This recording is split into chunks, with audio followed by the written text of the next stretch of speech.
ପ୍ରଭୁଙ୍କର ସେବା କାର୍ଯ୍ୟ ଚାଲିଛି କାନରେ ବାଜିଲା ଏକ ଅଦ୍ଭୁତ ଶବ୍ଦ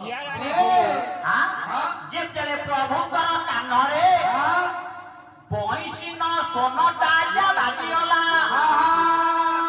ସେଦିନ ଚିନ୍ତା କଲେ ପଣ୍ଡା ମାନେ କହିଲେ ଠାକୁରେ ସେ ଦ୍ୱାପର ଯୁଗ ନାହିଁ ସେ କୃଷ୍ଣ ଅବତାର ନାହିଁ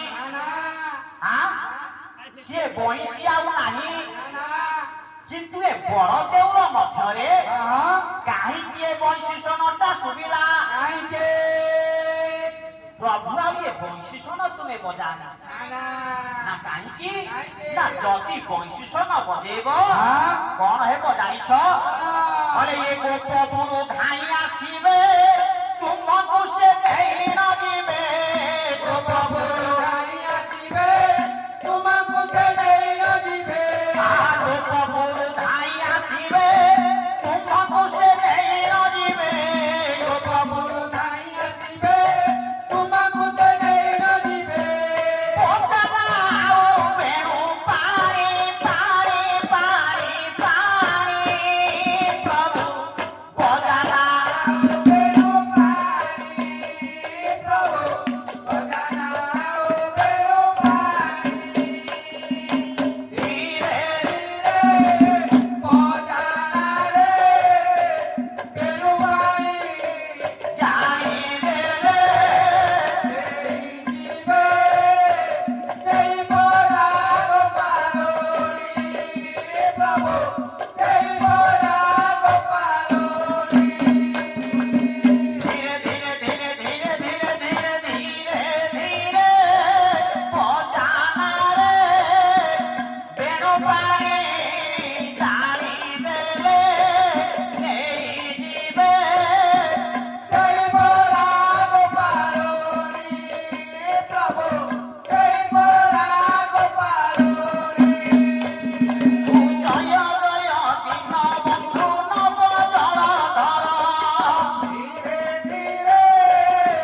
ଦ୍ୱାପର ଯୁଗର କଥା ସେଦିନ ଘଟଣାଟା ଆଜ୍ଞା ହେଇଛି କଣ ହେଲା ବୋଲେ ଇଏ 18 ଦିନର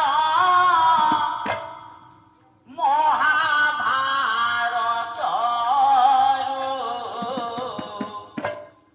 ଓଳିଏ ରହିଛି ବାକି ଓଳିଏ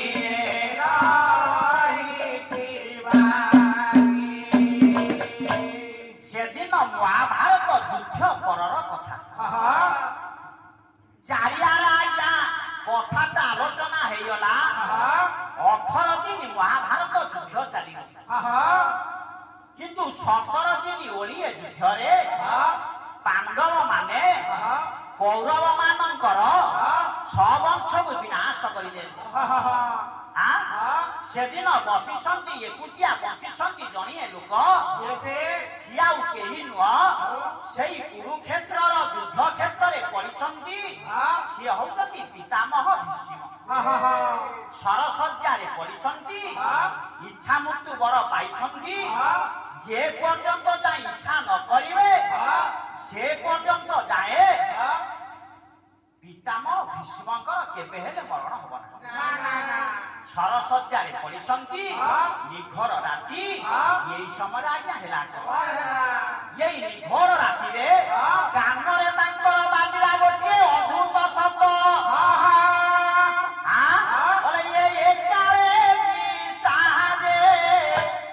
ଇଏ ବିଚାର କଲେ ମନେ ଭାବିଲେ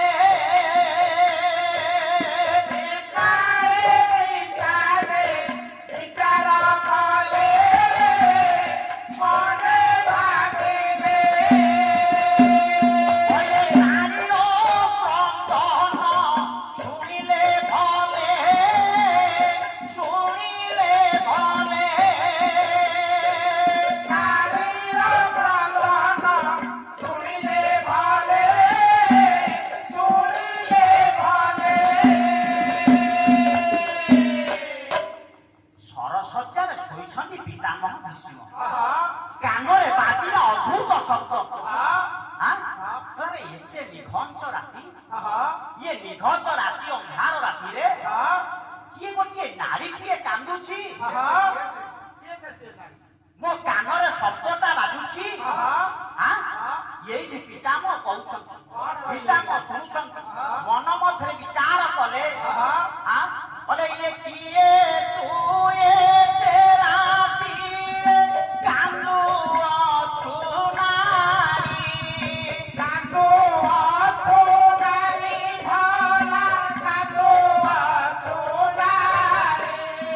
ଦେବୀ କି ମାନବୀ ଅବା କହ ସତ୍ୟ କରି ନାରୀ ହୀରା ଆହେ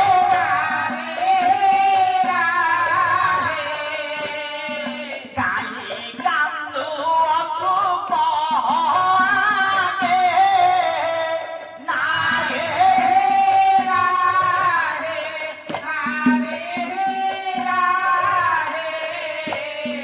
କାହିଁ କାନ୍ଦୁଅଛୁ କହ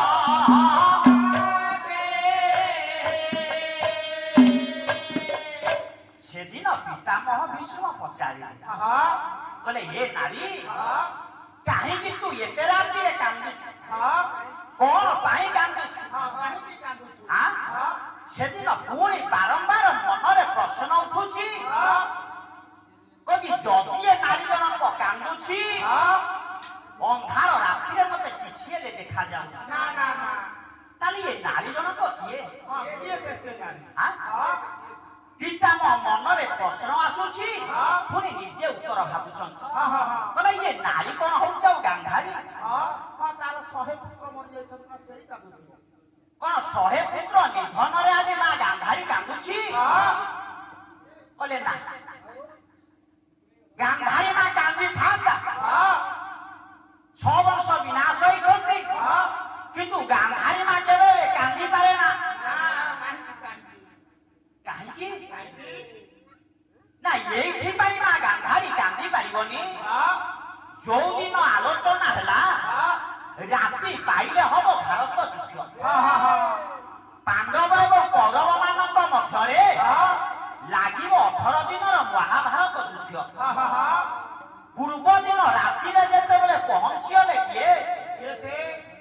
ବଡ ପୁଅ ନାମ ହଉଛି ଦୁର୍ଯ୍ୟୋଧନ ମାଙ୍କ ନିକଟରେ ପହଞ୍ଚିଗଲେ। ଗାନ୍ଧାରୀ ମା ବସିଛନ୍ତି। ଏଇଠି ଆଜ୍ଞା ଦୁର୍ଯ୍ୟୋଧନ କହିଲା କହିଲା ଇଏ ମା ଗୋ ତୁମ୍ଭ ପାଦ ତଳେ ଇଏ ପ୍ରଣତି ଜଣାଏ ମା ଗୋ ତୁମ୍ଭ ପାଦ ତଳେ ପ୍ରଣତି ଜଣାଏ। ସେଦିନ ପଡ଼ିଗଲେ ଦୁର୍ଯ୍ୟୋଧନ ମା ଗାନ୍ଧାରୀଙ୍କର ପାଦ ତଳେ। କହୁଛନ୍ତି କିଏ? ପିତାମହ ଭୀଷ୍ମ ମନରେ ଚିନ୍ତା କରୁଛନ୍ତି। କହୁଛନ୍ତି ଗାନ୍ଧାରୀ କାନ୍ଦିଥାନ୍ତା ଏଇଥିପାଇଁ କାନ୍ଦି ପାରିବନି। ଯୁଦ୍ଧର ପୂର୍ବ ଦିନ ରାତିରେ ଯେତେବେଳେ ମା ଗାନ୍ଧାରୀ ବସିଛି ଦୁର୍ଯ୍ୟୋଧନ ଯାଇ ପାଦ ତଳେ ପଡ଼ିଗଲା ପ୍ରଣିପାତ କରିଦେଲା। କହିଲା ମା ନାରେ ରାତି ପାଇଲେ ଯୁଦ୍ଧ ହବ। ତୁ କାହିଁକି ଏତେ ରାତିରେ ମୋ ପାଖକୁ ଆସିଛୁ? ନା ମା ଏଇଥିପାଇଁ ତୋ ପାଖକୁ ଆସିଛି ତୁ ଯଦି ମତେ ଅଭୟ ଦବୁ ନା ମୁଁ କେବେ ହେଲେ ଏ ଯୁଦ୍ଧରେ ହାରିବି। ଏଇଠି ଗାନ୍ଧାରୀ ମା କହିଥିଲା କହିଲାରେ ମୁଁ କି ଅଭୟ ଦେବି? କଥାରେ ପରା ଶାସ୍ତ୍ର ପ୍ରମାଣ କରିଛି କହିଲେ ଏ ପିତା ଥିଲା ପୁଅ ସଭାରେ ହାରେ ନା ପିତା ଥିଲା ପୁଅ ସଭାରେ ହାରେ ନା ମା ତଳେ ପୁଅ ଦୁନିଆ ଡରେ ନା ମା ତଳେ ପୁଅ ଦୁନିଆ ଡରେ ନା। ସେଦିନ ଗାନ୍ଧାରୀ କହିଲାରେ କଥାରେ ଅଛି ବାପା ଥିଲା ପୁଅ କେବେ ସଭାରେ ହାରିବନି। ମା ଥିଲା ପୁଅ ମା କୋଳରେ ଯେ ପର୍ଯ୍ୟନ୍ତ ଯାଏ ଆଶିଷ ଅଛି ପୁଅର ଏ ଦୁନିଆରେ କାହାକୁ ଡର ନାହିଁ। ଯା ଯୁଦ୍ଧ କରିବୁ ନା ନାହିଁ ମୋ ମା ତୁ ମତେ ଆଶୀର୍ବାଦ ନ ଦେଲେ ମୁଁ କେବେ ଯିବି ନା। ନା କି ଆଶୀର୍ବାଦ ଦରକାର? ନା ମତେ ଏଇ ଆଶୀର୍ବାଦ ଦେ ଇଏ ଭାରତ ଯୁଦ୍ଧରେ ମୁଁ ଯେମିତି ବିଜୟୀ ହେବି। ପିତାମହ ଭୀଷ୍ମ ଗଲାରେ ଏଇ ମା ଗାନ୍ଧାରୀ ସେଦିନ ଦୁର୍ଯ୍ୟୋଧନକୁ କି ଆଶୀର୍ବାଦ ଦେଇଥିଲା? କହିଲା ଅକ୍ଷୟ ହେଉ ପୁଣ୍ୟ ଜଗତେ ଧର୍ମର ହେଉ ଜୟ। କହିଲାରେ ଯୋଉ ମା ଚାହିଁଥାନ୍ତା ଯଦି କେବଳ ପୁଅକୁ ଯଦି କିଏ ଅମରବର ଦବାକୁ ଶକ୍ତି ଥାଏ ସିଏ ହଉଛି ମା। ପାଞ୍ଚଟା ପ୍ରଶ୍ନ ସେଦିନ ଯିଏ ପଚାରିଥିଲେ ଯୁଧିଷ୍ଠିରଙ୍କୁ ଧର୍ମବୁକ ସେଥିରେ ପ୍ରଥମ ପ୍ରଶ୍ନ ଥିଲା ଇଏ ପୃଥିବୀ ଠାରୁ ଗରୁ କିଏ? ଉତ୍ତର ଦେଇଥିଲେ ପୃଥିବୀ ଠାରୁ ଗରୁ ଯଦି କିଏ ଥାଏ ସିଏ ହଉଛି ମା। ଆକାଶ ଠାରୁ ଯଦି କିଏ ବଡ ଥାଏ ସିଏ ହଉଛି ବାପା। ଆରେ ପିତାମହ ଭୀଷ୍ମ ଯଦି ଆଜି ଅମରବର ପାଇଥାନ୍ତି କୋଉ ଦେବତାଙ୍କର ଅମରବର ଦବାକୁ ସତ୍ସାହସ ନାହିଁ। ନିଜ ମା କିଏ? ଗଙ୍ଗା ଦେବୀ ସିଏ ଦେଇଛନ୍ତି ପିତାମହ ଭୀଷ୍ମକୁ ଅମରବର ବା ଇଚ୍ଛା ମୃତ୍ୟୁ।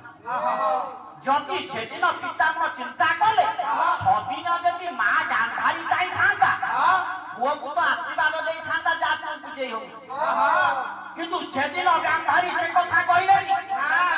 ସିଏ କହିଲା ଅକ୍ଷୟ ହେଉ ପୁଣ୍ୟ ଜଗତେ ଇଏ ଯୁଗେ ଯୁଗେ ଧର୍ମର ସବୁବେଳେ ଜୟ ହବ। ତୁ ଯଦି ଧର୍ମ ରକ୍ଷା କରିଥିବୁ